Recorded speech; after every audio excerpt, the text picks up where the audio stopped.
votre prière. Merci notre Dieu encore pour ces moments. Je bénis l'Église. Je bénis la présence de tout un chacun.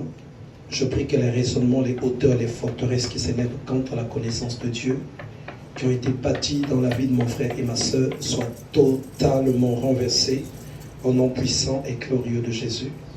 Je proclame et prophétise le règne et la gloire de Dieu au milieu de nous. Dans le nom de Jésus, nous disons tous Amen. Amen. Soyez tous bénis au nom de Jésus. On peut mettre nos téléphones en mode silence, s'il vous plaît. Donc j'aimerais bénir la présence de tout un chacun. Et j'aimerais aussi bénir l'Église. Je bénis Dieu pour ce qu'il fait au milieu de nous. Je bénis son règne. En même temps, j'aimerais m'adresser à l'Église pour dire ceci. Vous savez, le miracle n'est pas loin de chacun de nous.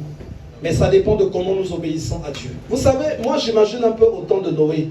Il y avait une grande foule. Et même pendant que Noé prêchait, puisque quand on lit les Écritures, on va même le lire, Noé, ce n'était pas juste une personne qui avait construit une arche. Noé, c'était un prédicateur. Les Écritures le disent. Donc, c'était un pasteur. Mais son évangile, qui était en train de dire que le monde va être détruit, c'est l'évangile qui était le plus... Là où les gens se moquaient, là où les gens rigolaient. Au temps de Noé, quand tu étudies la profondeur, Noé n'était pas le seul prédicateur. Il y avait les prédicateurs de la désolation. Il y avait les prédicateurs du mensonge. Non, mais vous êtes sauvés. Restez tel que vous êtes. Non, mais c'est pas grave. Non, mais c'est pas comme ceci. Et là, Noé se battait. Il prêchait. Mais seulement, au total, 8 personnes avaient cru en son évangile. Donc, 4 de ses enfants et leurs femmes.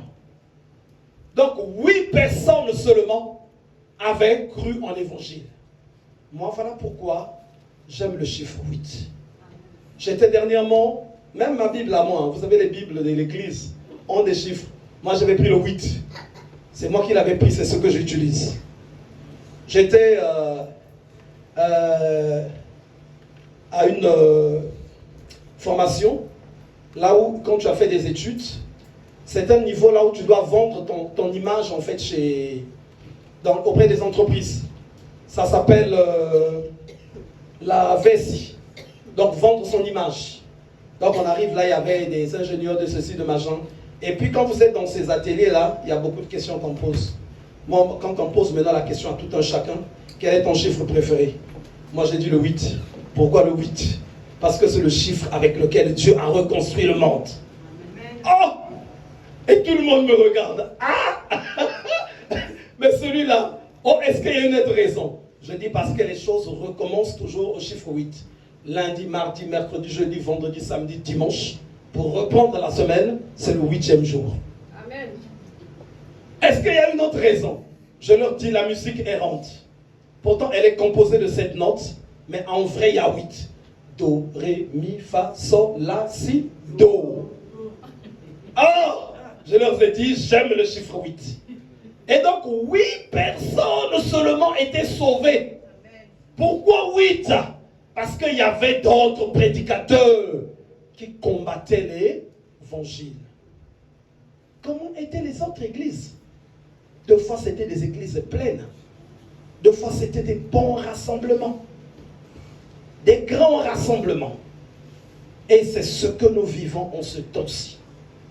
Non, la main de l'Éternel n'est pas trop courte pour sauver. Amen. Ni son oreille trop dure pour entendre. Amen. Mais ce sont nos fautes qui mettent une séparation entre nous et notre Dieu. Ce que nous avons, nous, est plus fort que les choses de ce monde. Amen. Ce que nous avons est plus précieux. Donc on doit apprendre à se préserver. Parce que souvent les enfants de Dieu ont envie qu'on leur dise ce qu'ils veulent. Tu veux vivre la main de Dieu. Dieu va te dire des choses dures. Amen. Difficiles à porter. Difficiles à supporter. Même notre repentance. Il y a trop de choses dures dans notre repentance. Trop de choses difficiles. Trop de choses compliquées. Il y a des gens, parce que lui, il veut que Dieu, de foi, fasse de lui un homme riche, mais Dieu fait de lui un serviteur de Dieu. ça va l'énerver. Il va commencer à poursuivre la richesse. Et quand ça va l'égarer, ben c'est sur sa tête que ça va tomber. Et chaque fois, on est exposé à ça. Les décisions que nous prenons. Et cette sœur, aujourd'hui, est dans le chaos, en situation vraiment difficile. Ah, mais c'est chaud. C'est chaud, surtout cette affaire-là de sorcellerie. C'est chaud. La sorcellerie, elle n'est jamais souvent à côté de nous. Elle est toujours très loin. Elle n'est jamais chez tes enfants. Elle n'est jamais chez tes frères. Elle n'est jamais chez tes soeurs. Elle n'est jamais chez ton mari. Elle n'est jamais chez ta femme. Elle n'est jamais chez ton père. Elle n'est jamais chez ta mère. Mais elle est toujours quelque part dans la famille là-bas. Dans la famille là-bas, il y a beaucoup de sorcellerie. Donc tu sautes toutes les familles. Tu as sauté ta famille. Tu sautes la famille de ton mari. Tu sautes la famille de ton cousin. Tu sautes la famille d'un tel. Très loin, tu pars la trouver là-bas.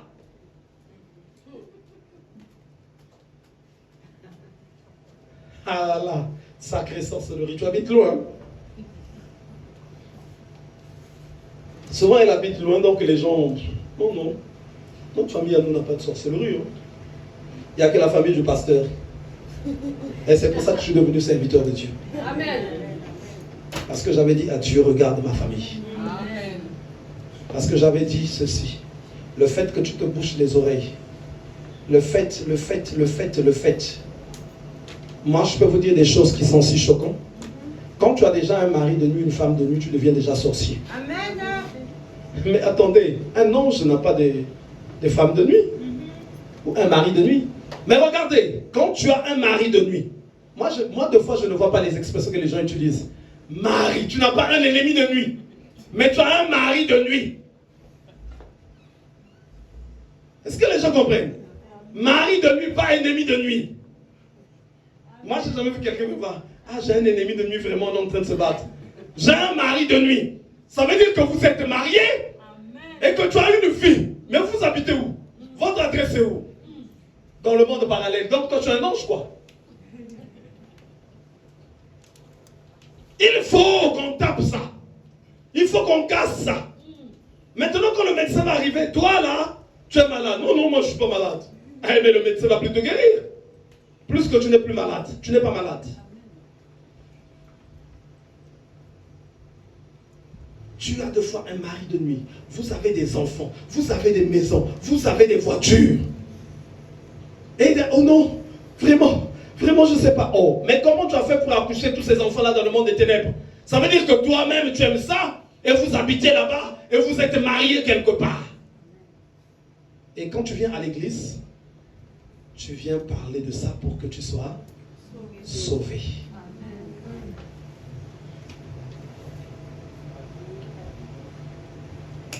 Il est apparu afin de détruire les œuvres du diable. On va aller dans le livre de Genèse au chapitre 4.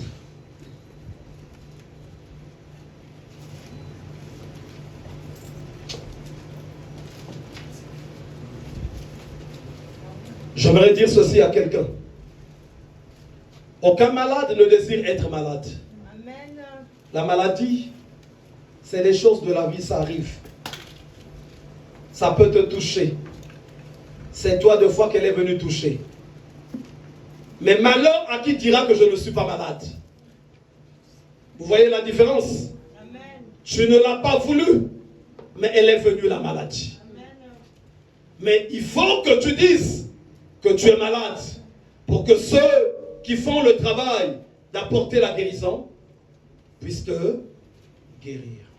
Amen. Et dans le Seigneur aussi c'est comme ça. Quand il y a quelque chose que tu constates, il faut que tu parles devant Dieu. Amen. Oui, j'ai telle chose. Et c'est là que tu verras que Dieu également va commencer à se lever pour te guérir. Amen. Les choses que nous recevons là, c'est des maladies et ce n'est pas choisi par quelqu'un. Mais c'est des choses subies. Amen. Genèse au chapitre 4.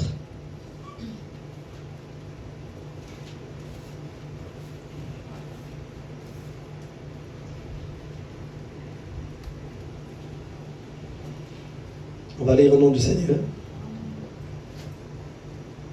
Adam connut Ève, sa femme, elle conçut et enfanta Caïn, et elle dit, j'ai acquis un homme de par l'Éternel. Elle enfanta encore son frère Abel. Abel fut berger et Caïn fut laboureur. Au bout de quelque temps, Caïn fit à l'Éternel une offrande des fruits de la terre. Et Abel de son côté en fit une des premiers-nés de son troupeau et de leur graisse. L'Éternel porta un regard favorable sur Abel et sur son offrande. Mais il ne porta pas un regard favorable sur Caïn et sur son offrande. Caïn fut très irrité et son visage fut abattu. Et l'Éternel dit à Caïn, pourquoi es-tu irrité? Et pourquoi ton visage est-il abattu? Certainement, si tu agis bien, tu releveras ton visage, et si tu agis mal, le péché se couche à la porte et ses désirs se portent vers toi. Mais toi, domine sur lui. Cependant, Caïn adressa la parole à son frère Abel, mais comme ils étaient dans les champs, Caïn se jeta sur son frère Abel et le tua. L'Éternel dit à Caïn, où est ton frère Abel? Il répondit, je ne sais pas. Suis-je le gardien de mon frère? Et Dieu dit, qu'as-tu fait? La voix du sang de ton frère crie de la terre jusqu'à moi. Maintenant tu seras maudit de la terre qui a ouvert sa bouche pour recevoir de ta main le sang de ton frère. Quand tu cultiveras le sol, il ne te donnera plus sa richesse. Tu seras errant et vagabond sur la terre. Caïn dit à l'Éternel, mon châtiment est trop grand pour être supporté. Voici, tu me chasses aujourd'hui de cette terre. Je serai caché loin de ta face. Je serai errant et vagabond sur la terre, et quiconque me trouvera me tuera. L'Éternel lui dit, si quelqu'un tuait Caïn, Caïn sera vengé cette fois. Et l'Éternel mit un signe sur Caïn pour que quiconque le trouverait ne le tue point. Puis Caïn s'éloigna de la face de l'Éternel et habita dans la terre de Nod à l'orient d'Éden. Amen. Donc nous connaissons tout ce qui s'était passé. Caïn, Abel, deux sacrificateurs devant Dieu. Et ils ont offert une offrande à Dieu chacun. L'offrande de Caïn n'était pas agréable à Dieu. L'offrande d'Abel était agréable. Et Caïn, c'est une personne qui ne savait pas vraiment vénérer le sacré. Vénérer le sacré, d'abord j'ai trouvé un verset pour l'église. Rapidement, puisqu'on a déjà vu ça avec vous, est-ce qu'on peut lire Lévitique 22 au verset 9? Lévitique 22 au verset 9. On nous parle de ceux qui ont l'attitude de profaner. Profaner, on va le lire rapidement. Lévitique au verset...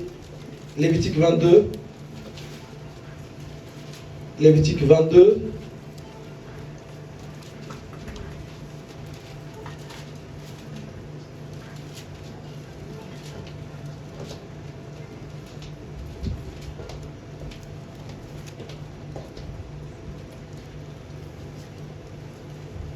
Donc je vais lire au nom du Seigneur, le verset 9. Ils observeront mes commandements, de peur qu'ils ne portent la peine de leur péché et qu'ils ne meurent. Vous voyez bien? Donc de peur de mourir, on nous dit qu'est-ce qui peut leur emmener à la mort? Pour avoir profané les choses saintes. Vous voyez bien? On a souvent parlé, je vous ai souvent parlé des choses saintes. Même ton corps à toi est saint. Quand tu le profanes, tu construis en fait ta mort. Pourquoi ton corps est saint? Pourquoi il est saint? Parce que simplement, c'est le temple du Saint-Esprit.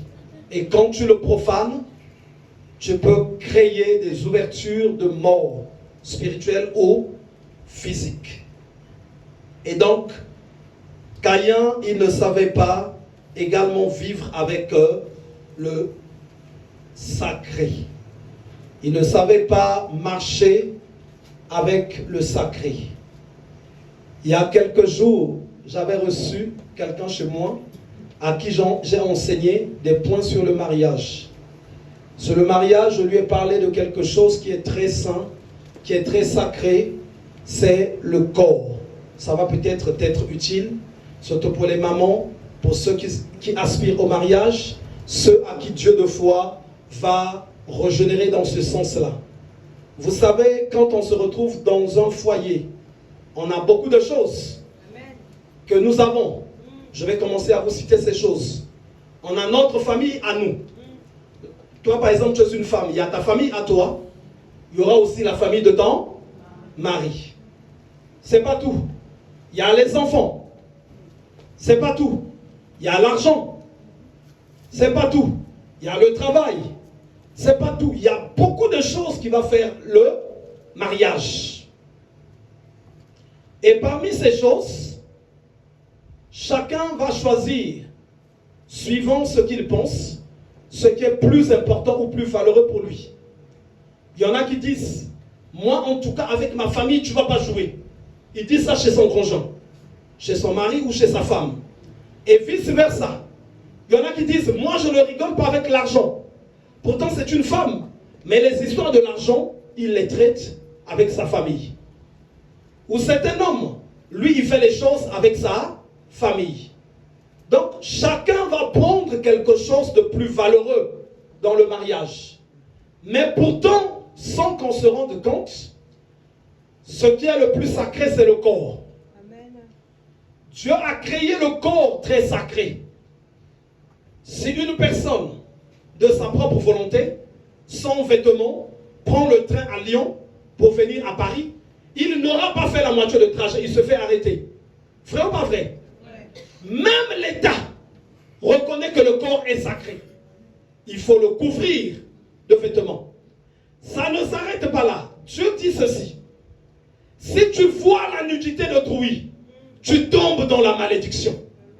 Donc ta famille n'a pas le droit de voir ta nudité. Ni ton frère, ni ta soeur. Pourtant c'est ta mère qui t'a mis au monde. Mais ta mère peut devenir maudite à cause de ta nudité. Suivant les Écritures, à cause de ta nudité, elle n'a pas le droit. Elle n'avait que le seul droit quand elle s'occupait de toi. C'est là seulement qu'elle avait le droit. La nudité dit, elle est sacrée.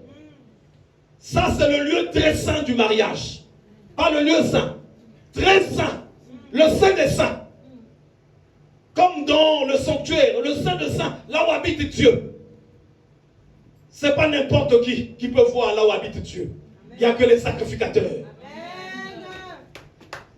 Est-ce que quelqu'un comprend tout ça? Je vois le frère qui est en train de rigoler. C'est la vérité. C'est pas n'importe qui doit voir le saint des saints. Pourtant l'argent, c'est sacré. Mais le jour que ton père voit ton argent, tu ne vas pas courir pour te couvrir. Est-ce que quelqu'un comprend? Amen. Ou ta mère arrive là, tu n'étais pas bien vêtu. Oh, je me cache parce que mon argent là n'est pas bien couvert. Non. Elle peut voir ou ton père peut voir ton argent. Mais le lieu très saint, c'est non. Mais ceux qui sont dans le mariage ne comprennent rien. Le lieu très saint n'est réservé qu'à ton mari ou à ta femme. Le lieu très saint. Ça veut dire que c'est la personne que Dieu donne l'autorisation. C'est la personne que la nature donne l'autorisation. Mais comme par hasard, il peut voir le lieu très saint, mais ton argent, il n'a pas le droit de toucher. Mais c'est toi qui n'as rien compris. C'est toi qui es bête. Il peut voir le lieu très saint, mais ce n'est pas avec lui que tu es complice. Oh Seigneur. Viens sauver cette génération qui se paye. Il y a des mamans, même des servantes de Dieu même qui conseillent. Ah, quand tu es avec ton mari, hein, il ne faut pas qu'il sache tout. Hein, il faut faire des choses. Oh! Donc, la chose la plus secrète, là où même l'État n'a pas le droit de voir ta nudité, que seule ta femme ou ton mari voit. Mais toi, homme, tu es complice avec ta soeur ou avec ta mère ou avec je ne sais qui. Ah, mais vous aussi, les femmes aussi, vous abusez. Ton mari se comporte comme ça. Fais-lui du foufou chaud, des piments qui brûlent la bouche là. Il va regretter, il ne va même plus manger. Mais ça, c'est un sorcier. Répète-lui ça tous les jours. Que toi, il faut que tu chantes, tu es un sorcier. Il est au boulot là, tu l'appelles. Il faut que tu te réponds, tu es un sorcier. Il est avec ses amis, tu l'appelles, il faut que tu te réponds. Jusqu'à ce qu'il se répande. Et ça, ces principes-là, il y a des gens qui ne les comprennent pas. Il y a des choses, quand tu les as loupées, finalement, tu perds le temps. Il y a des gens même, voilà pourquoi on peut faire des fois beaucoup de prières. Seigneur, je veux me marier, mais Dieu va dire, mais tu vas te marier comment? Tu ne connais même pas le mariage. Laisse-moi donner ça à la personne qui connaît ça. Voilà pourquoi souvent, les mamans souvent se plaignent. Ah, cette vilaine femme-là s'est mariée. Ah vraiment, Seigneur. Ah, moi, quelque chose, je veux me marier. Mais cette vilaine femme-là connaît les histoires du mariage. C'est ce qui lui a donné le mariage. Et donc, Dieu va voir comment est-ce que Caïn va se comporter. Caïn va créer un accord avec le diable pour tuer le frère. L'alliance qu'ils ont construite était une alliance pas d'une seconde, mais c'était une alliance générationnelle. Suivez-moi très bien. Donc, quand Caïn va bâtir une alliance avec le diable pour tuer Abel, cette alliance, comme généralement toutes les alliances en termes invisibles, n'ont pas leur effet sur une génération. Ça prend beaucoup de générations. Et cette alliance va se faire. Finalement, Caïn va tuer son frère Abel et Dieu va maintenant descendre. Suivez très bien. L'Éternel dit, on est au verset 9 de Genèse 4.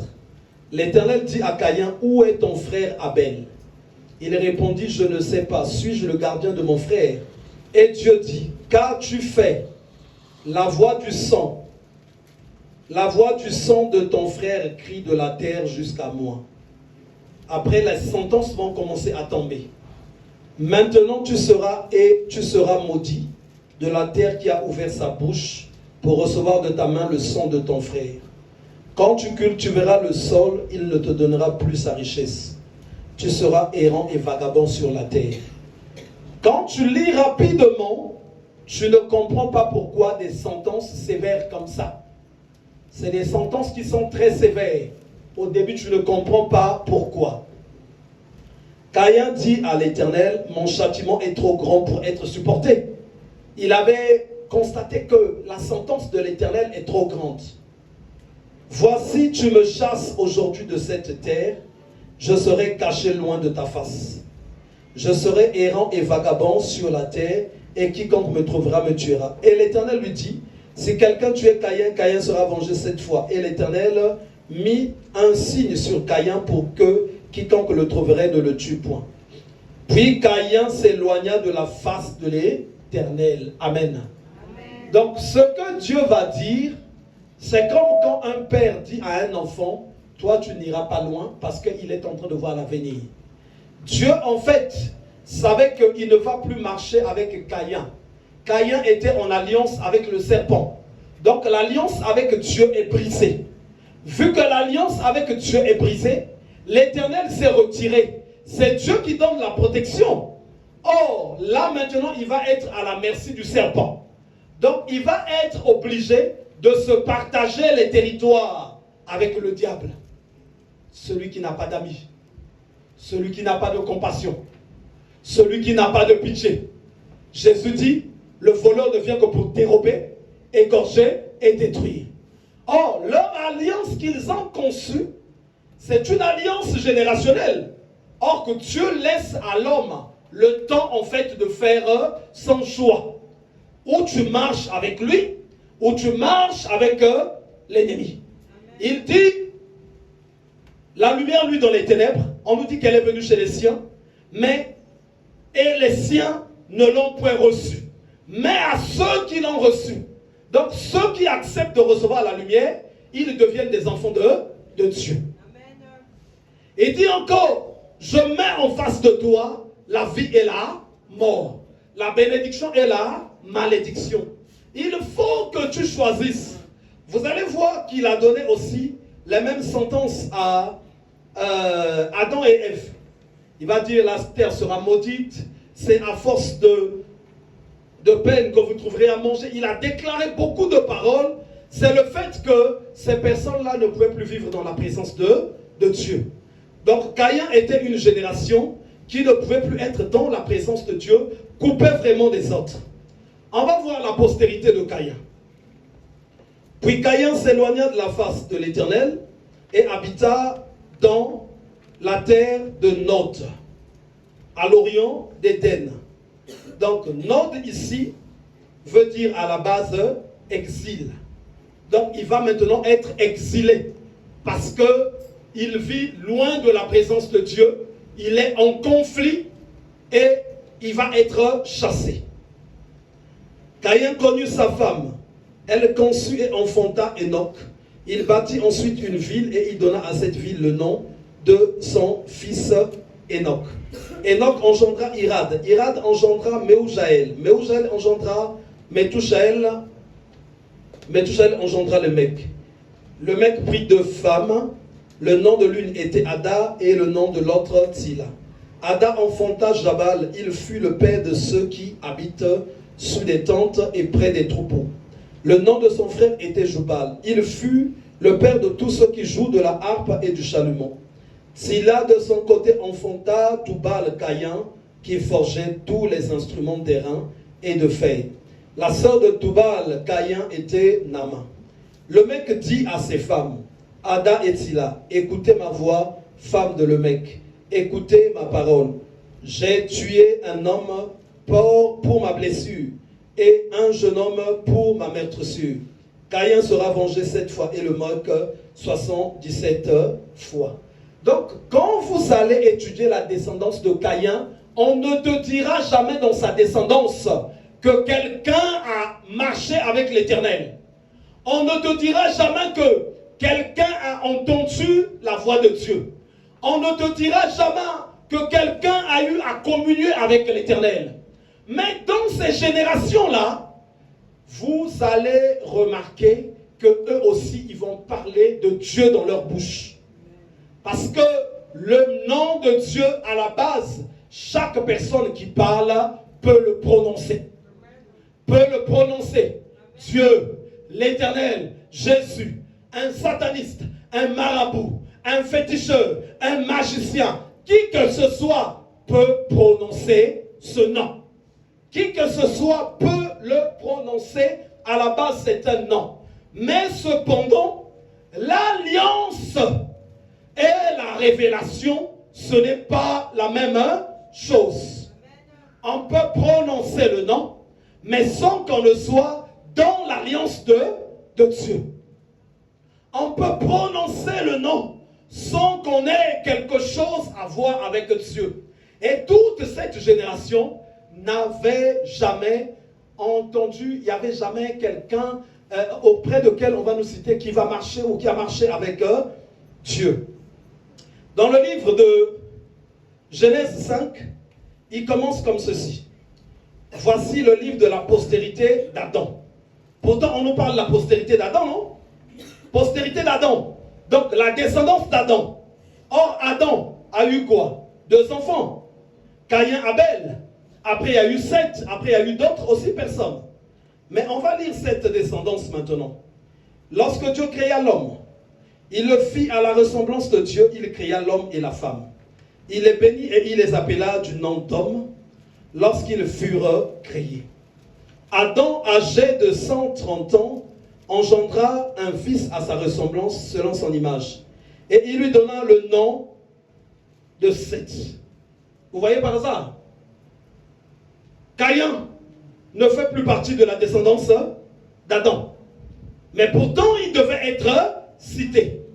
Il ne fait plus partie de la descendance d'Adam. Vous allez voir, dans la parole de Dieu, on nous parle de 2 descendances. Depuis le livre de Genèse, on nous dit, il y aura guerre entre ta postérité et la postérité du serpent.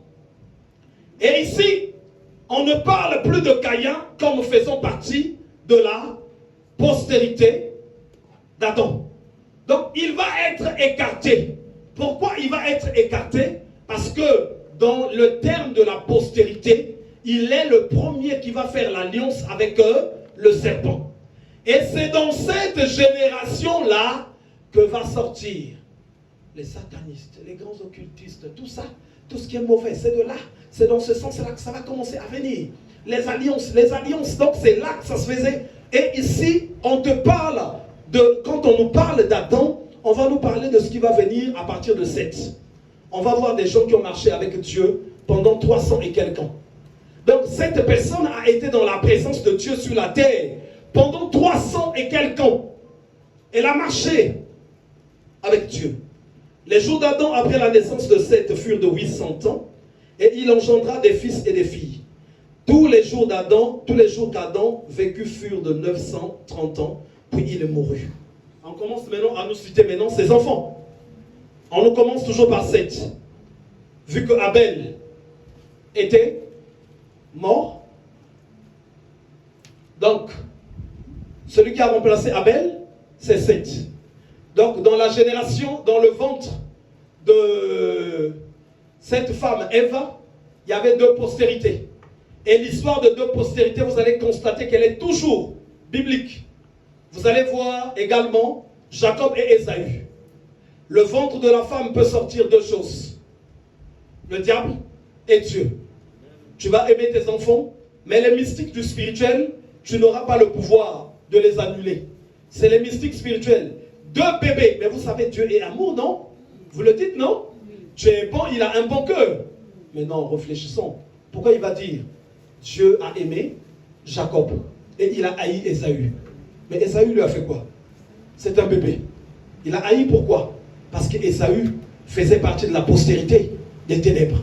Et il avait reçu quelque chose depuis le ventre de sa mère. Voilà pourquoi le diable aime beaucoup rentrer dans le ventre de la mère. Aujourd'hui là, ce qui est caché dans les ventres, on va taper ça. Amen. On va taper ça. Amen.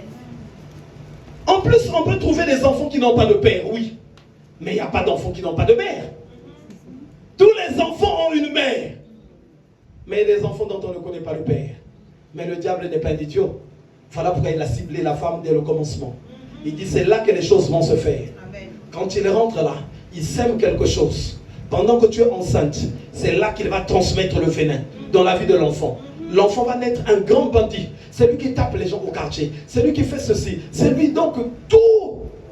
Comme par hasard, tous, on est passé dans les mains, dans le ventre d'une mère et dans les mains d'une mère. Et une femme, c'est vraiment sacré. Voilà pourquoi quand tu as des enfants, les filles, il faut vraiment bien les protéger. Il faut beaucoup veiller que ce soit des enfants qui soient dans la présence de Dieu. Le diable, tout ce qu'il veut, c'est de s'aimer quelque chose dans le ventre. C'est tout. Il est parti. Quand tu vas commencer à mettre au monde, il est en train de transmettre. N'oubliez pas que Dieu dit, je t'ai connu depuis le sein, depuis le ventre de ta mère. Parce que c'est là qu'il se passe des grands mystères. C'est là que ça se passe. Les grands mystères.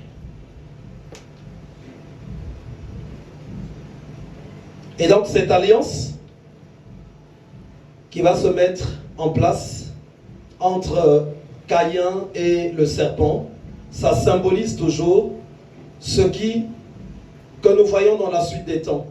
Donc cette femme avait 2 enfants, même au principe de la naissance, pour ceux qui lisent bien les Écritures, vous comprenez que le principe n'était pas le même. Lisez dans Genèse 4 à partir du verset 1. Adam connut Ève, sa femme. Elle conçut et enfanta Caïn. Et elle dit, j'ai acquis, suivez très bien, j'ai acquis un homme de par l'Éternel. Elle enfanta encore son frère Abel. Abel fut berger et Caïn fut laboureur. Ceux qui font la profondeur des études des principes vont comprendre acquisition. Vous allez étudier acquisition. Donc c'est quelque chose, en fait, comme qu'elle avait acheté. C'est comme quand les femmes, de fois, ont des difficultés pour avoir des enfants. Il y en a qui se déplacent pour voir des marabouts, pour voir des féticheurs, pour voir de ceci. Ça peut être une acquisition. Donc, dans son esprit, vu qu'elle avait communié déjà avec le serpent, il y a un mystère qui s'était fait Donc c'est quelque chose qu'elle avait eu, qu'elle avait acquis avec sa force, son pouvoir. C'était un mystère. Et voilà pourquoi cet enfant avait un caractère qui n'était pas agréable. Mais Abel, quand il va naître, il était né d'une naissance normale.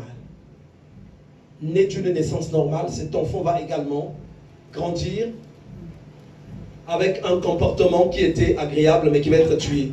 Et donc, Seth va remplacer Abel, et c'est là qu'on va commencer à compter la descendance. Et quand vous allez voir dans la descendance de Seth, on va dire un tel était avec l'Éternel, un tel était comme ceci, un tel était comme ça. On va voir des gens qui ont marché des années avec Dieu. Donc je vais lire au nom du Seigneur dans Genèse au chapitre 5. Je vais lire juste quelques versets. Je suis au verset 6. Seth, âgé de 50 ans, engendra Enoch. Seth vécut après la naissance d'Enoch 807 ans, et il engendra des fils et des filles. Tous les jours de Seth furent de 912 ans, puis il mourut. Donc je viens au verset 22. Enoch, après la naissance de Métouchéla, marcha avec Dieu 300 ans, et il engendra des fils et des filles. Tous les jours d'Enoch furent de 365 ans. Et donc, quand on va descendre, je viens au verset 28, toujours on est dans la descendance de Seth. Le mec âgé de 182 ans engendra un fils. Il lui donna le nom de Noé en disant, celui-ci nous consolera de nos fatigues et du travail pénible de nos mains, provenant de cette terre que l'Éternel a maudite. Le mec vécut après la naissance de Noé 595 ans, et il engendra des fils et des filles. Tous les jours de le mec furent de 777 ans, puis il mourut. Noé, âgé de 500 ans, engendra Sem, Cham et Japheth. Donc, quand on va aller dans Genèse au chapitre 6, la terre était maintenant peuplée. Il y avait de tout. La vie que nous voyons aujourd'hui, il y avait tout ce qu'il fallait. Et il y avait des prédicateurs qui étaient nés. Et dans Noé, on va nous parler de lui comme étant un prédicateur. Donc dans 2 Pierre 2 au verset 5, on va nous parler de Noé qui était un prédicateur. Or, quand Dieu suscite un prédicateur, le diable aussi en suscite. Donc dans le temps de Noé, il y avait aussi plein de prédicateurs qui empêchaient les gens de vivre le salut en donnant certains messages. 2 Pierre 2 au verset 5, quelqu'un peut lire si quelqu'un a vu au milieu de nous.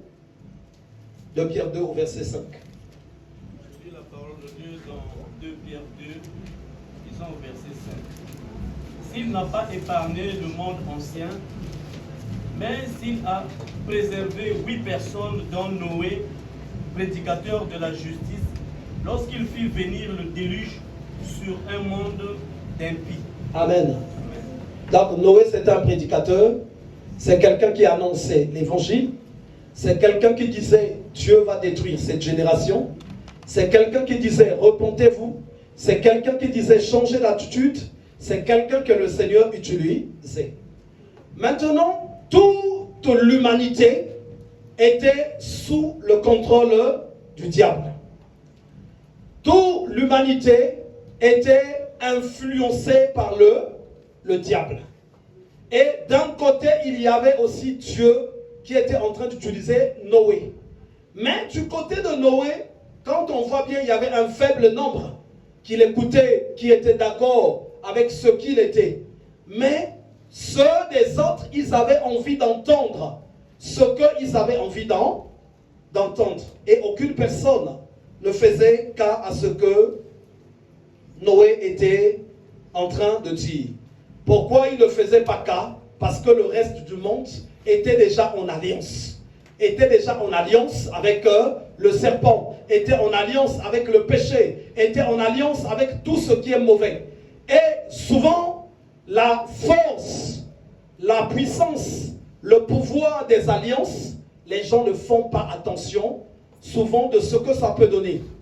Or, quand on parle d'une alliance avec les démons, avec le serpent, avec le sataniste, à la base, on ne voit pas cette alliance-là dans une représentation d'un démon. On ne voit pas l'alliance dans une représentation d'un serpent. Mais l'alliance va être visible dans le péché. C'est là que l'alliance va être visible. Donc la personne qui est avec le serpent va commencer à pratiquer tout ce que inspire le serpent. C'est comme l'église aujourd'hui. L'église aujourd'hui pratique beaucoup le serpent. L'église aujourd'hui, c'est le lieu du désordre. C'est le lieu de la prostitution. C'est le lieu du satanisme. C'est le lieu où vraiment les gens doivent vivre sans règles. C'est le lieu où les gens vont faire comme ils veulent. C'est le lieu là où les gens vont créer la rébellion, toutes choses. Donc, on y voit de plus en plus l'image du serpent par rapport à leur manière de faire, par rapport à leurs actes. Et c'est une représentation des alliances que les gens conçoivent. Et peu importe comment ils peuvent prononcer leur nom, tant qu'ils n'ont pas déjà pris la résolution de briser l'alliance, ça ne pouvait pas changer quelque chose. Parce que Noé avait prêché. Noé a prêché. Il a prêché. Il a mortifié son âme. Il a mortifié son âme. Il a mortifié son âme. Mais quelle était la position de ceux qui écoutaient? Quelle était la position de ceux qui écoutaient? Et même, c'est ce que nous voyons de plus en plus avec l'Église. On peut prêcher, mais celui qui écoute, il va entendre celui qui prêche, mais il n'entendra pas Dieu au travers de la prédication. Il n'entendra pas Dieu au travers de la prédication. Pourquoi il ne va pas entendre Dieu? Parce que son esprit est déjà en alliance. Son esprit est en alliance avec le péché. J'aimerais qu'on lise un peu dans le livre de Jean 8, le verset 34. Donc, quand vous voyez la descendance de Caïn, ce peuple-là n'aura jamais la possibilité de connaître Dieu à partir de la grandeur de l'alliance qu'ils avaient signée. Et je répète bien, ça ne veut pas dire que ce peuple-là n'avait jamais prononcé le nom de Dieu. Non. Prononcer le nom de Dieu et avoir une alliance, ce n'est pas la même chose. Je peux prononcer le nom de Dieu, mais il n'y a pas d'alliance avec Dieu. Je peux prononcer, tu peux même prier en invoquant le nom de Dieu, en citant le nom de Dieu. Ce qui va se manifester, c'est le pouvoir de celui avec qui tu es en alliance. C'est ça qui va se manifester. Moi, j'ai rencontré beaucoup de personnes avec mon épouse. Tu vas voir une personne, elle-même, elle est très, ça fait des années qu'on a vu ça, elle est très possédée, très envoûtée. En fait, elle dort même avec le diable. Mais quand elle prie pour les malades, quand tout galanji là, oh, mais, non mais, n'allez pas réfléchir. Mais pourquoi Dieu ne vient pas d'abord la libérer? C'est comme, non mais mes Doliprane là ne finissent jamais ma fièvre. Ils finissent seulement la fièvre des autres. Ah, drôle de Doliprane. Sacré Doliprane. L'alliance c'est autre chose. Et dire le nom de Dieu c'est autre chose. Est-ce que quelqu'un comprend? L'alliance avec Dieu c'est autre chose. Et prononcer le nom de Dieu aussi c'est autre chose. On peut lire le livre de Jean. Jean au chapitre 8. Lisons au nom du Seigneur. Amen. Dans le livre de Jean, chapitre 8, verset 34. Lisons au nom du Seigneur. Amen. Jésus leur répondit, en vérité, je vous le dis. Yes. Quiconque commet le péché est esclave du péché. On peut continuer. Or, l'esclave ne demeure pas pour toujours dans la maison. Le Fils y demeure pour toujours. Amen. Je vais relire le verset 34. En vérité, je vous le dis, leur répliqua Jésus, quiconque se livre au péché est esclave du péché. Or, quand il y a une alliance, voilà pourquoi je vous ai montré déjà la sentence que Dieu va donner à Adam. Il va dire ceci plutôt à Caïn. Il y aura des difficultés, il y aura des ceci, il y aura des ça, il y aura des ça. Parce qu'en fait, le voleur ne vient que pour dérober, égorger et détruire. Donc c'est lui qu'ils ont choisi pour marcher avec. Ça veut dire qu'il n'y aura pas de vie. Il n'y aura pas la vie éternelle. Donc il y aura la destruction qui va se faire. Mais sauf que c'est une alliance qui se fait dans le temps. Une alliance qui va prendre des générations. Avant qu'on ne continue, je veux qu'on lise rapidement Romains. Romains au chapitre 6. Romains au chapitre 6.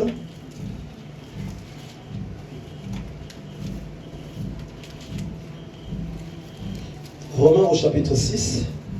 Je vais lire au nom du Seigneur à partir du verset 12. Que le péché ne règne donc au point dans votre corps mortel et n'obéissez pas à ses convoitises.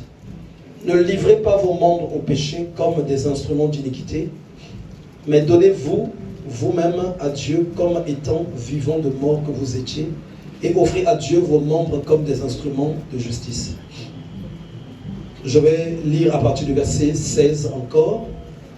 Ne savez-vous pas qu'en vous livrant à quelqu'un comme esclave pour lui obéir, vous êtes esclave de celui à qui vous obéissez, soit du péché qui conduit à la mort, soit de l'obéissance qui conduit à la justice. Or, chaque alliance qui se fait dans l'invisible, suivez-moi très bien, chaque alliance qui se fait avec le monde des ténèbres. Je vous prends un exemple. Il y a des esprits qui viennent par exemple pour dire à la personne, qui lui parle, demeure soit dans l'impudicité, demeure soit dans la débauche, demeure dans le mensonge, demeure dans telle chose. Quand tu vas le faire, tu es en train d'obéir. Tu es en train d'obéir. Or, en obéissant, il prend le contrôle de ta personne et tu tombes maintenant sous son pouvoir. Tu tombes sous son pouvoir. Je vais relire. Ne savez-vous pas qu'en vous livrant à quelqu'un comme esclave pour lui obéir, vous êtes esclave de celui à qui vous obéissez. Or, quand on parle d'esclave, ça veut dire qu'il y a un maître. Celui à qui vous obéissez devient obligatoirement un maître. Et ici, on nous parle d'esprits qui sont cachés derrière certaines choses et auprès duquel l'être humain crée des alliances. Il construit des alliances, il commence à obéir et cet esprit-là devient le maître et lui, il devient l'esclave. Voilà pourquoi vous allez remarquer dans le principe spirituel, le serpent avait récupéré tout ce que Adam possédait. Vrai ou pas vrai? Donc, quand tu as un esclave, tu as le pouvoir sur lui, tu prends tout ce qui lui appartient. Quand tu vas construire un contrat avec l'ennemi, avec le monde de ténèbres, et souvent, quand on parle dans les Écritures, j'aimerais vous dire, souvent c'est voilé. C'est loin.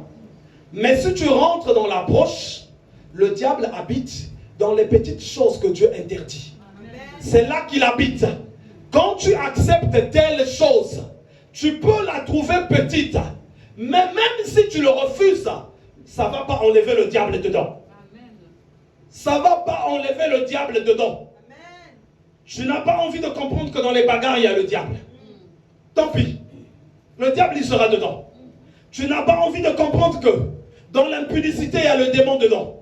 Ils seront dedans. Tu n'as pas envie de comprendre que dans l'adultère, il est là. Tu n'as pas envie de comprendre que dans la débauche, il est là. Plus tu vas aller dans ça, plus ton esprit va créer, construire une alliance.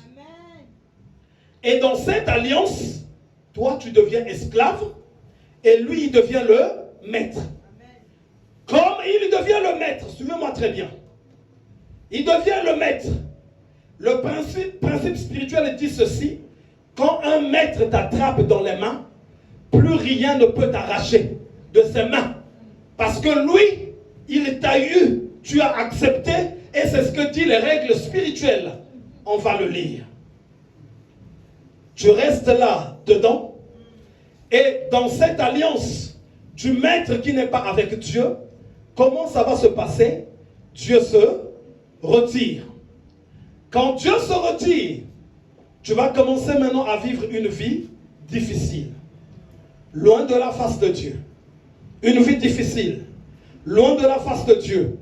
Or, pour que tu reviennes dans la présence de Dieu, il faut d'abord que tu aies renoncé au maître.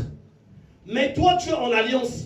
Suivez très bien les générations de Caïn et de maintenant, on n'avait pas les mêmes péchés. Vous savez, le péché, il évolue. Hein? Le péché prend de la beauté au fur et à mesure. Le péché prend de l'éclat au fil des années. Ce n'est pas la même chose. Au temps de nos parents, le démon de la séduction, il avait un peu du mal. Hein? Au temps de nos parents. Parce que même les couturiers de l'époque, je ne sais pas si on les emmenait maintenant, ils vont être jugés. Regarde les gros pantalons qu'ils faisaient à nos papas. Les gros pantalons. Les chaussures ne doivent pas être visibles. Nos mamans étaient toujours bien couvertes dans leur habillement. Donc c'est des gens qui n'avaient pas certaines choses. Là même le démon de la séduction lui-même, il était fou de rage. Je crois que c'est lui qui a tué la majorité des tailleurs. Parce que il combattait le démon de la séduction. Et quand il a attrapé les autres tailleurs dans ses mains, il les a changés. Les cils, les rouges à lèvres, donc plein de choses. Tout. En tout cas, il a gaspillé cette génération et au fur et à mesure, ça ne fait que aller. Ça ne fait que aller. Regardez les photos de nos mamans avant et regardez les photos d'aujourd'hui. Tu as comme l'impression qu'il y a des siècles qui les séparent. Mais pourtant, c'était seulement hier. Et donc, quand le diable travaille, souvent son travail, on le croit loin. Mais il est dans des choses souvent qui s'en proches. Il est dans des choses qui touchent l'être humain directement. Et l'être humain crée des alliances par ces petites choses qu'il n'a pas envie d'abandonner. Ces petites choses que le maître lui a montré que c'est bon. Il faut les pratiquer.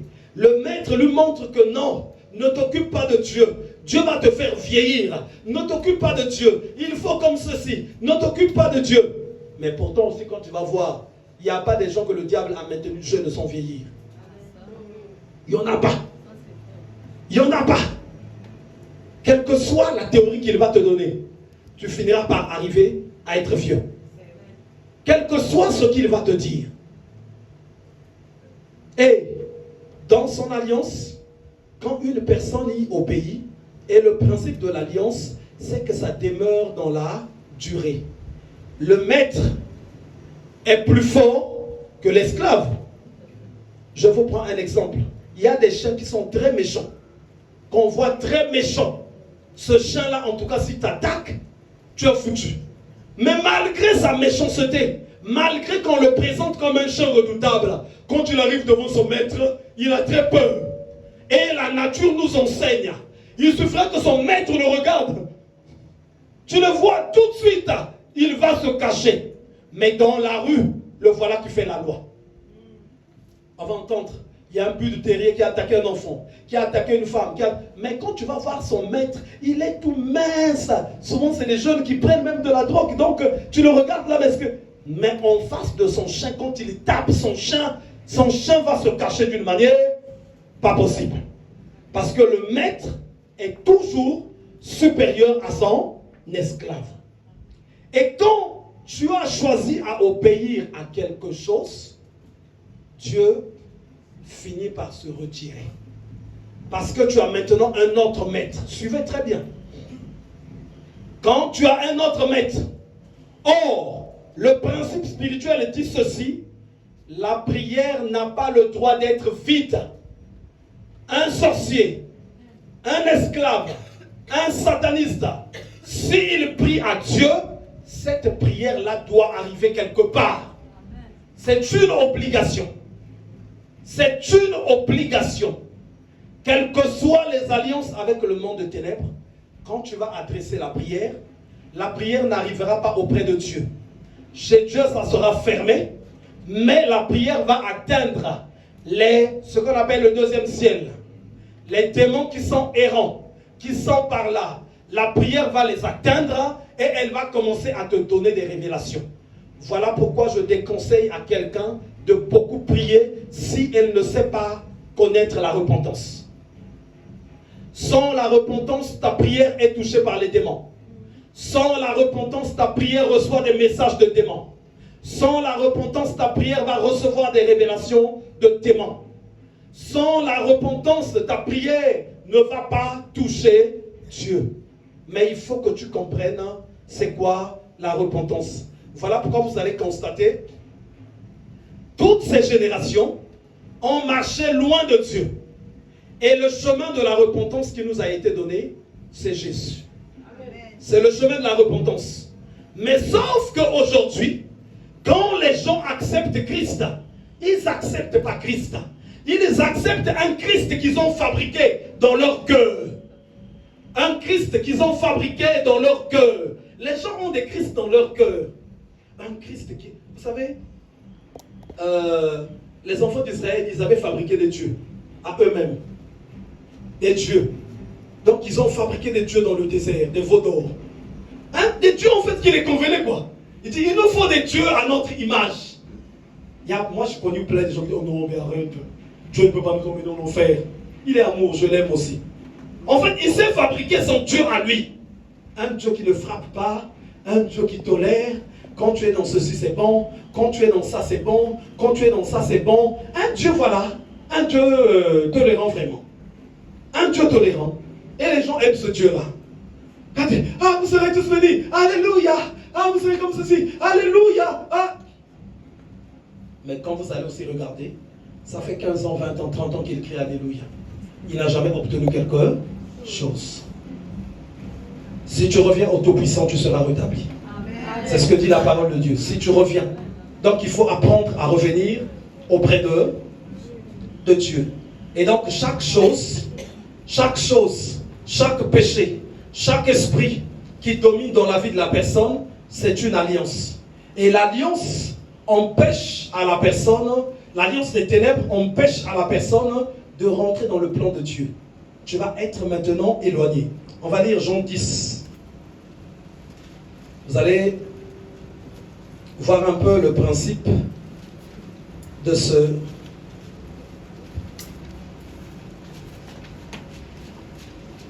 verset. Jean 10 à partir du verset 27.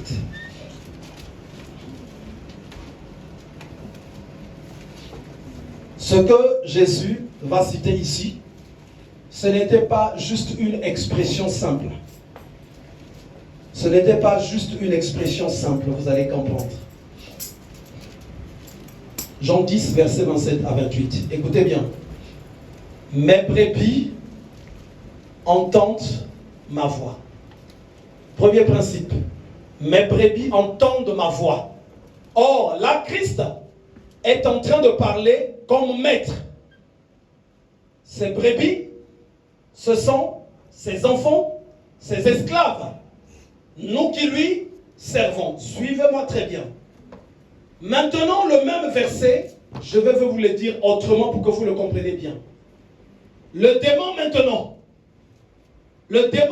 de la débauche, ou de l'adultère, ou de la séduction, suivez très bien, il va dire ceci. Mes brebis entendent ma voix.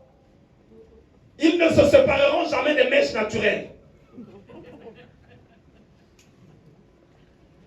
Ils ne se sépareront jamais des vêtements serrés. Vous comprenez bien? Amen. Ces brebis, il les tient dans ses mains. C'est lui qui les parle. C'est lui qui les parle. Dès que tu lui dis, ma soeur, les mèches naturelles ne sont pas... Son cœur tout de suite gonfle. Donc tu veux me dire quoi? Donc Dieu va me conduire en enfer pour ses cheveux. En fait, c'est pas qu'il conteste à ta parole, mais en fait, son maître lui dit, tu dois entendre ma voix. Lui ne peut pas entendre l'évangile. Il a un maître. Son maître dit, mes brebis entendent ma voix. C'est une loi spirituelle. Amen. Quand tu as, regardez, il y a des gens, un homme, il est tellement coureur de femmes. Nous tous, on peut aller le voir. Nous tous, tels qu'on est dans l'église, on choisit chacun son jour pour aller lui dire, frère, arrête cette vie-là. Chacun lui donne 2 heures. Tu lui parles, et puis je t'ai écouté, c'est bon. L'autre aussi arrive. On fait ça même pendant 3 mois. Vous allez être surpris, après 3 mois, il va continuer la même vie. Il ne va pas vous écouter parce que lui, il est la brebis de quelqu'un. Amen. Il est la brebis du Dieu de coureur de jupons. Et le Dieu de coureur de jupons a dit, mes brebis entendent ma voix.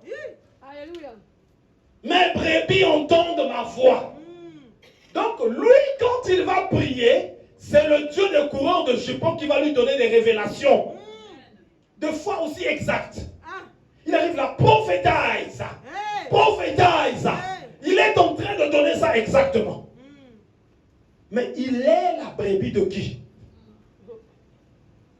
Il est la brebis de qui? Voilà pourquoi, avant de servir le Seigneur, la libération est quelque chose vraiment d'important. Amen. Parce que tu peux servir le Seigneur, mais tu ne sais pas d'où te viennent les révélations. Tu ne sais pas d'où te viennent les mystères. Mais moi, quand je vois des gens, oh non, le pasteur là vraiment, ah comment il a travaillé les sœurs dans son église, hein. Mais c'est vous qui ne connaissez pas son Dieu. Son Dieu, c'est le Dieu de coureur de jupons. Oui, mais il va écouter son maître. Son maître va lui dire, il faut aller vers beaucoup de femmes. C'est comme ça.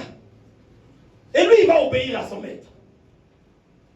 Il y a d'autres mamans, aussi comme ça, d'autres frères. Donc beaucoup, si tu as obéi au Dieu de la débauche, il va te dire que si tu es dans la débauche, tu es sauvé.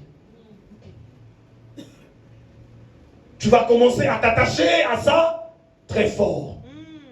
Ces démons-là, ces péchés-là, ils ont des esprits derrière. Amen. Et ces esprits-là, c'est des dieux.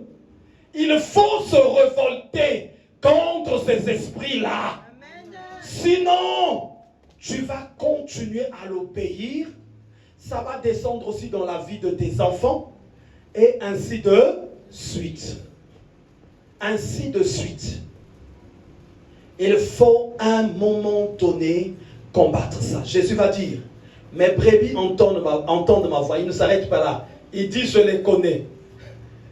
Le Dieu de la débauche connaît ses brebis. Hein? Il connaît Dieu là. Tu vas pour toi prier, tu vas élever ta voix. Feu, feu, feu. Le Dieu de la débauche te regarde. Dis-toi vraiment. Je te connais, tu m'appartiens. Feu, feu, feu, feu, feu. Au tréfonds, voilà. Monte ça sort là, feu, fire, fire, fire. Non, non. Mais le Dieu de la débauche, quand il te regarde, et je vais dire ceci, ceux qui obéissent au Dieu de la débauche, ce n'est pas seulement ceux qui sont de la débauche. Il y a des gens qui n'ont pas pour lui dans la débauche. Mais il a seulement la débauche au tréfonds de lui. Il faut seulement le voir quand tu donnes des conseils aux gens. Et toi aussi, ça fait quoi? Restez seulement comme ça d'abord. Dieu lui-même ici. Ça veut dire qu'il y a le démon. La débauche, il ne la pratique pas, mais la débauche habite en lui. Amen. Et le Dieu de la débauche le connaît. L'idolâtrie, pareil. La magie, pareil. La sorcellerie, pareil.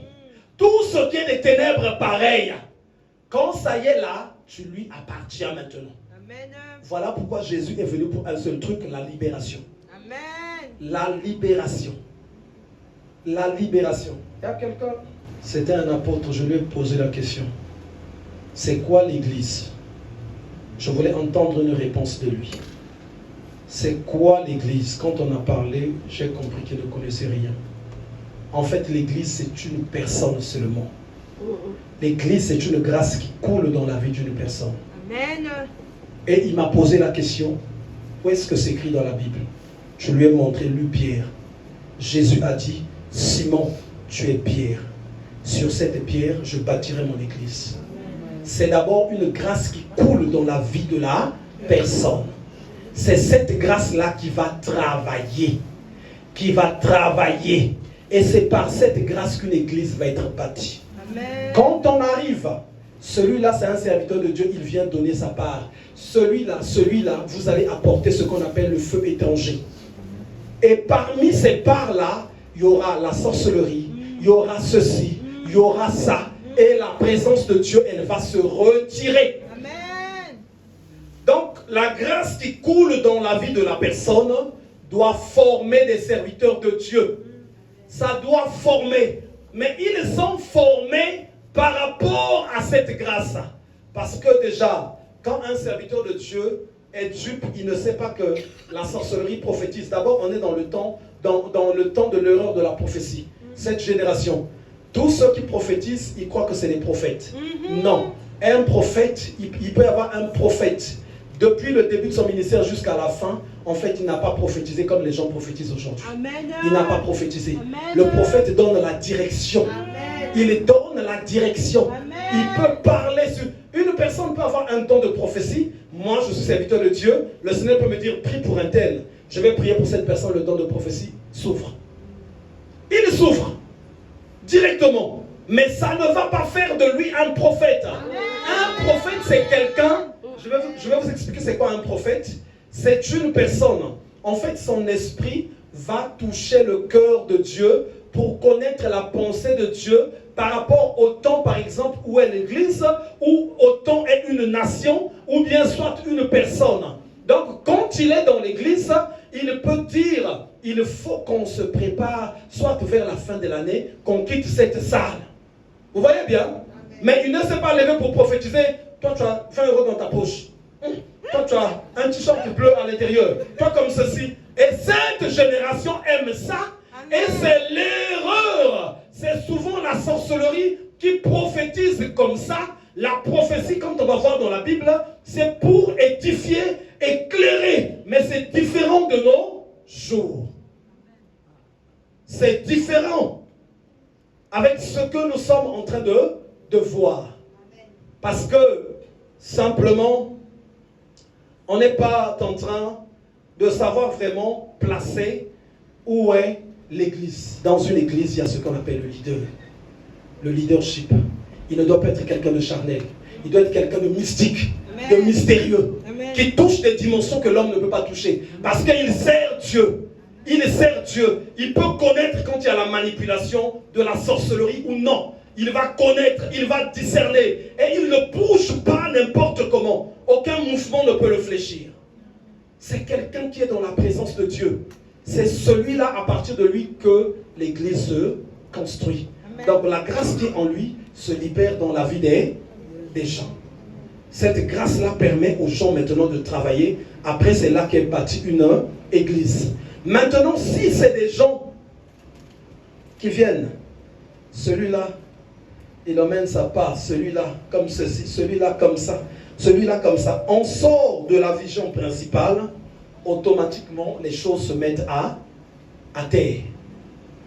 Et c'est pour ça que dans Lévitique 10, au verset 1, Dieu va tuer les fils d'Aaron. Parce qu'ils avaient allumé un feu qui n'était pas toléré. Un feu qui n'était pas toléré. Ils ont allumé ce feu-là.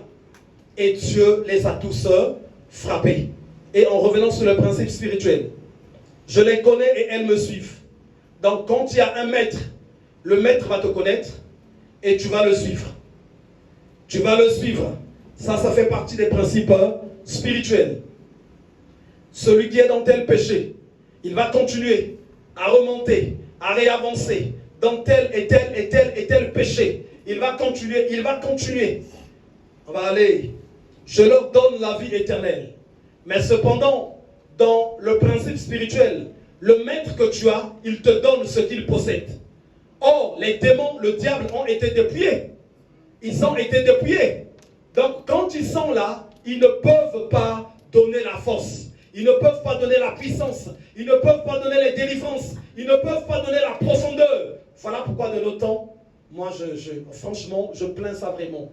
Normalement, une église qui a 500, 800, 1000 personnes, moi, c'est ce que je pense. Si cet homme-là est dans la présence de Dieu, il reçoit ce qui vient de Dieu. Quand tu as 500 000 personnes, tu n'as plus besoin de crier même pour que les gens soient à terre. Amen. Logiquement, quand tu t'avances seulement, parce qu'au fur et à mesure, l'onction est en train de de grandir. Mais tu vas arriver une église où il y a 2 fois 1000 personnes. Ah, là-bas, c'est l'église de la danse. Et il faut que danser du matin au soir. Oh Seigneur. Ils ont dansé, chacun rentre chez lui. Et la puissance de Dieu, elle est où? D'où sont venues ces personnes-là? Normalement, il dit prêchez la bonne nouvelle. Guérissez les malades. Ressuscitez les morts. Ressuscitez les morts. Et quand ça ne vient pas de Dieu, il n'y aura pas la vie éternelle. Je leur donne la vie éternelle. Ça, c'est Christ. Mais quand tu as un autre maître, si ce n'est pas Christ, il ne va que te donner ce que lui, il a. Puisqu'on ne donne que ce qu'on a. On ne donne que ce qu'on a. Le temps de Christ, quand il arrive, on reçoit la vie éternelle. Mais quand c'est les temps de démons, il y aura beaucoup de choses. Désolation, renversement, confusion, les échecs, les blocages. Et elles ne périront jamais. Maintenant, moi, ce que j'aime bien, c'est le dernier principe. Et personne ne les ravira de ma main. Parce que chaque maître est très fort. Chaque maître est très fort. Quand il devient déjà ton maître, il te tient dans ses mains. Tu vas chercher à t'échapper, tu n'auras plus la possibilité de t'échapper. Parce que c'est la loi spirituelle.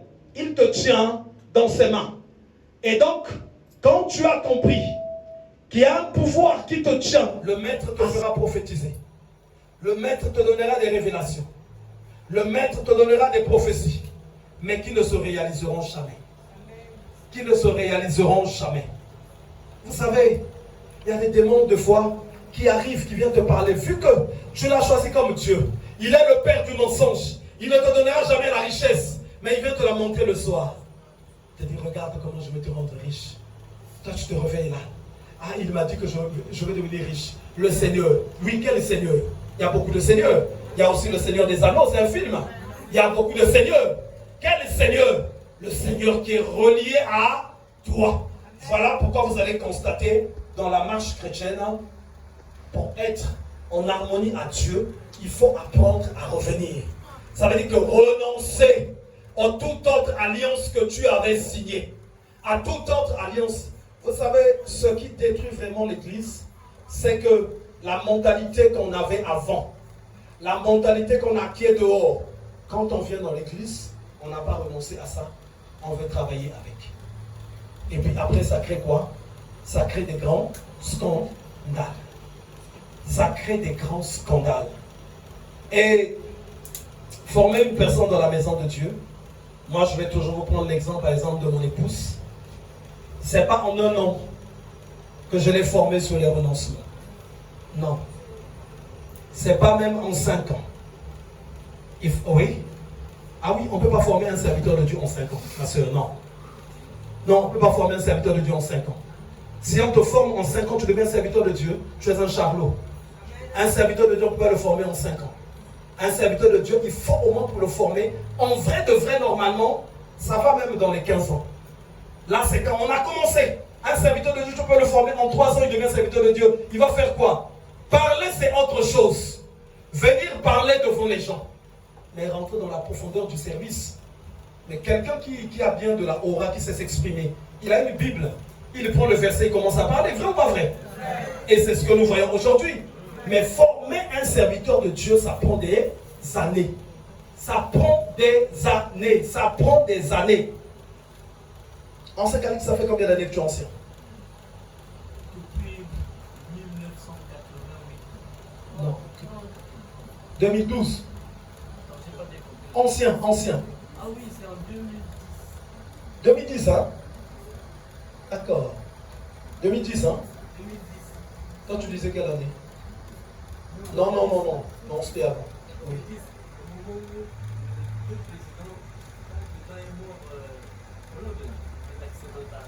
Oh, oui. En 2010. Mais jusque-là, il est ancien. Hein? Il est ancien.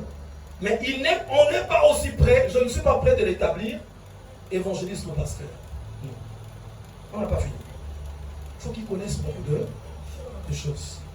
L'évangéliste, pour qu'il soit établi, je vais vous dire, en 1 année, il devait travailler tous les jours. pas avec moi. Il devait être dans les suivis, dans les prières, combattre les combats des gens. Non, c'était une bataille. Mais tu ne sais pas te battre. Ton esprit n'est pas encore fort. Mais tu vas te faire manipuler avec de l'argent. Tu vas te faire manipuler en face du serpent. Tu vas te faire manipuler de fois en face de je ne sais quoi.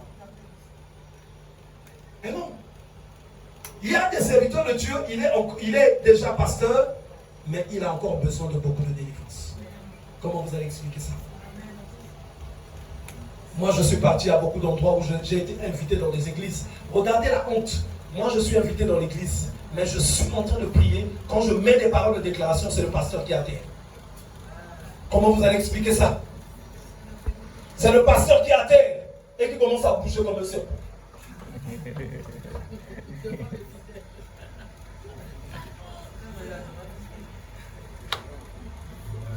Toi-même, tu as peur si tu dois continuer de chasser. Tu regardes encore l'église. Sors! Allez, feu! Dehors, sors de ce corps. Quand c'est fini, le pasteur, il est là comme quelqu'un qu'on venait d'aller depuis nous. On le fait asseoir là. Et là, il faut essayer de trouver une parole aussi. Pour essayer de calmer les fidèles, sinon ils ne seront plus là dimanche prochain. Ah oui. Eh oui. Parce que c'est quelqu'un, il ne volait pas le train. Il avait été bien éduqué. Il savait lire un verset ou deux versets. Et puis il a été établi pasteur. Ça veut dire que si on te met devant tous les plans qui sont au 16e là, pour toi c'est tous des pasteurs. Depuis qu'il est né, il n'a jamais cafouillé dans le métro. Il n'a jamais insulté même quelqu'un. Donc ils arrivent là. Pasteur Jérémy, pasteur Bertrand, pasteur Audrey, pasteur Henri. C'est un mystère. C'est un mystère. Vous allez voir, même Jésus, quand il a vu Nathanaël, il a dit, oh, un Israël, regardez, même Jésus s'est exclamé, un Israélite dans lequel il n'y a ni fraude. Mais tu ne seras jamais apôtre, toi. Donc c'est sûr que Nathanaël, en entendant ça, il s'est dit, il sera le premier des apôtres. Il a dit même à ses parents, il vient me chercher demain, le maître, il vient. Demain, là, ils ont entendu. Mais il va choisir Pierre sur qui l'église va être bâtie. Un piroguier, les piroguiers, ceux qui le connaissent, ils aiment la bagarre, c'est les brigands, ils aiment discuter, mais c'est lui. Et il a dit, Simon, d'après vous qui je suis, Simon dit, tu es le Messie. Et Jésus dit, en fait, ton esprit a été en contact avec le Saint-Esprit, donc c'est quelqu'un qui avait vécu le miracle. C'est sur lui que l'église était bâtie.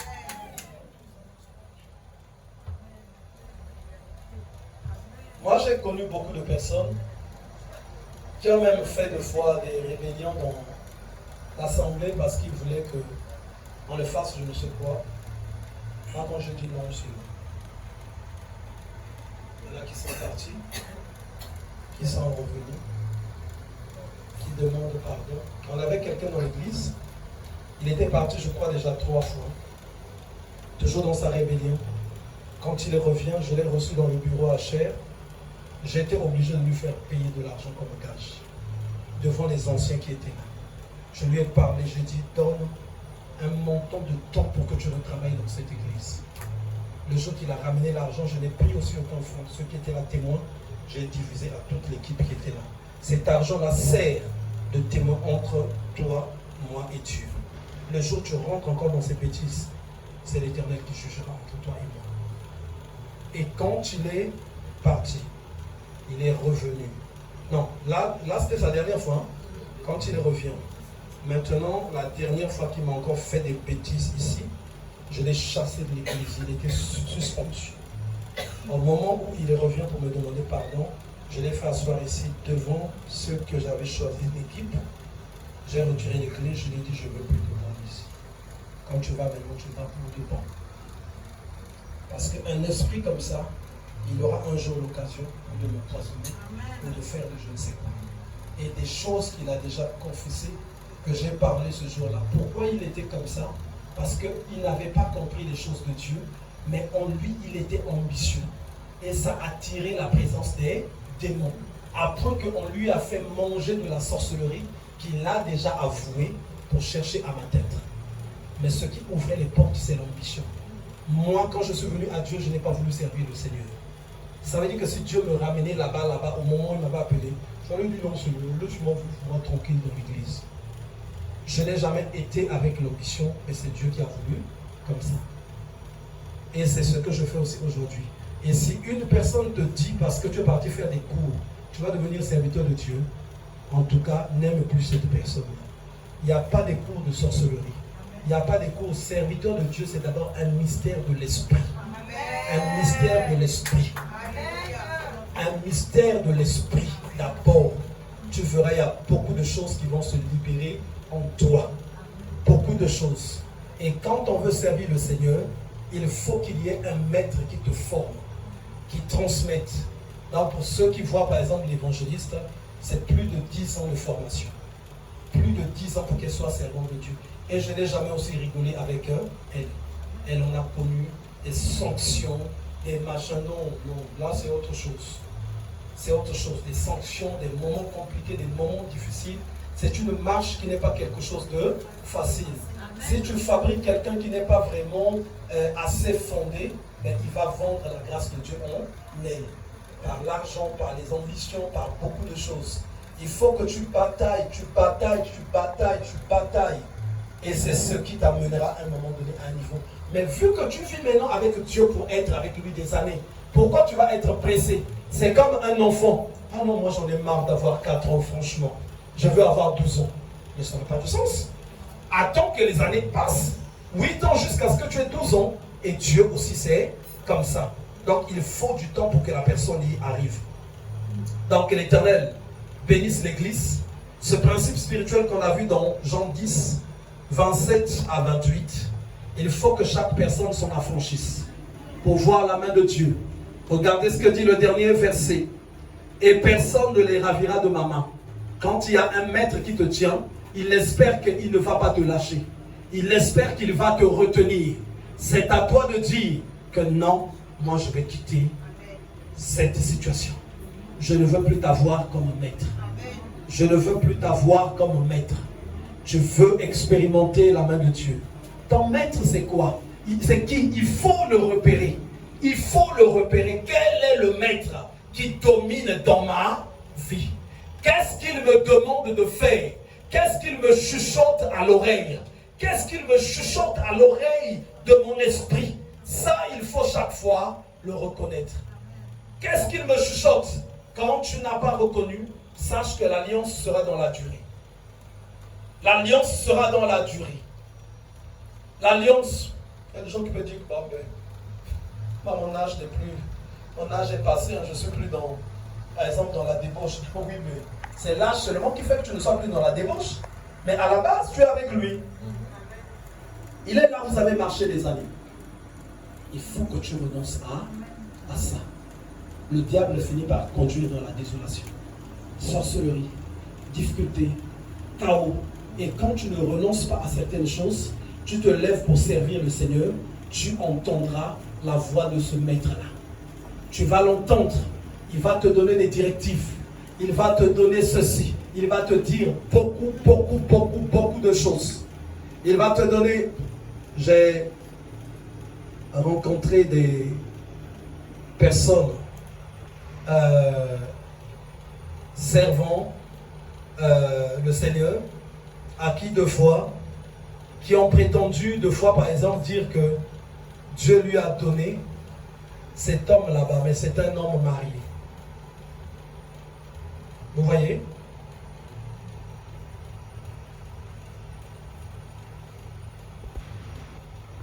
Et c'est chaud, hein? Donc il faut aller détruire le mariage là-bas pour qu'il prenne son mari. Vous imaginez bien? Si c'est Dieu, c'est Dieu lui-même qui va faire le travail. Amen. Il n'a pas besoin d'aller dire chez quelqu'un. Mais lui, c'est lui. Comment tu vas faire? Tu vas faire les prières des sorciers. Amen. Seigneur, qu'il ne se sépare. Comme c'est ça, comme ça, tu vas commencer à lancer beaucoup de choses qui ne seraient pas dans les normes. En fait, il y a un maître qui est là, qui domine ton esprit, qui t'emmène des révélations, qui t'emmène des prophéties. Il y a un maître qui domine ton esprit. Et ce maître-là, il faut le combattre. Il faut le combattre. Et quand tu as combattu ce maître-là, je vous assure, beaucoup même de péchés que vous aimez, beaucoup de péchés. Regardez, j'aimerais reparler à ceux, donc ceux qui aspirent au mariage, tous ceux qui sont là. Généralement, la débauche est quelque chose souvent qui est sucré. Mais dans la débauche, c'est l'une des grandes portes de la sorcellerie. Voilà pourquoi Dieu dit, celui qui détruira ce corps, je le détruirai aussi. Mais avant de ne parler à ça, il dit celui qui s'unit à la prostituée. Quand il parle à la prostituée, c'est une personne qui n'est pas mariée, qui se livre à une vie comme ça. C'est par là que la sorcellerie rentre beaucoup. Et quand ça rentre dans le corps, ça retire la présence de Dieu. Et quand la présence de Dieu se retire, il y a beaucoup d'autres choses qui se créent. Et donc, il faut obligatoirement se révolter sur ce genre de choses. Je me vois que je suis marié de nuit. Révolte-toi sur les pactes qui ont été faits. Quand tu as des mariages comme ça, tu ne peux pas être avec un homme sur le plan physique ou une femme et que vous soyez heureux. Est-ce que vous comprenez? Tu vas vivre de séparation en séparation. Il faut que tu te révoltes sur un mariage comme ça. Tu vois que le soir tu travailles. Tu es un maçon. Tu es un percepteur d'impôts. Et avec quelqu'un que j'ai connu, cette personne-là, le soir, elle avait une mission. C'est elle qui part faire le recouvrement. Vous savez, les familles, de fois, quand ils ont bouffé quelqu'un dans le contexte de la sorcellerie, un tel aussi a mangé, un tel aussi a mangé. Elle va faire le recouvrement pour aller récupérer là où les gens ont mangé. Je peux te voir que tu travailles le soir. Cherche à comprendre c'est quoi. Révolte-toi sur ça. Je peux retrouver un péché familial qui vous domine tous. Révolte-toi sur ça. Que non, moi je ne vais pas être dans cette situation. Il y a un maître qui est là. Tu te vois le soir. Tu voyages beaucoup, tu es à des endroits mystiques, tu as une île, tu es quelque part. Seul, il y a des trucs bizarres. Il y a quelque chose qui ne va pas. Révolte-toi. Parce que tu ne peux pas continuer éternellement à obéir à un maître qui ne te conduira que dans le chaos. Et aujourd'hui, s'il impacte quelqu'un dans ta vie, le Seigneur va le briser. Hier soir, l'Esprit de Dieu me montrait l'église que Dieu a délivré quelqu'un ici. Et on va prier. S'il y a quelque chose, ça va te quitter. Il y a des gens qui se disent deux fois, moi la semaine passée là-bas j'étais tombé, là je retombe encore. Mais il y a des gens qui se disent, comment ça se fait que la semaine là-bas j'étais malade. Le médecin m'a soigné, là je suis encore malade. Mais comment ils vont encore me soigner? Non mais c'est normal. Quand tu es malade, il faut que tu sois soigné. Aujourd'hui aussi Dieu va se manifester en guérissant quelqu'un. Voilà pourquoi je vais inviter l'église. Je vais prier. J'aimerais bénir Dieu pour sa présence au milieu de nous mercredi. Le mercredi passé, le Seigneur était vraiment au rendez-vous. Waouh! Il n'a pas épargné quelqu'un.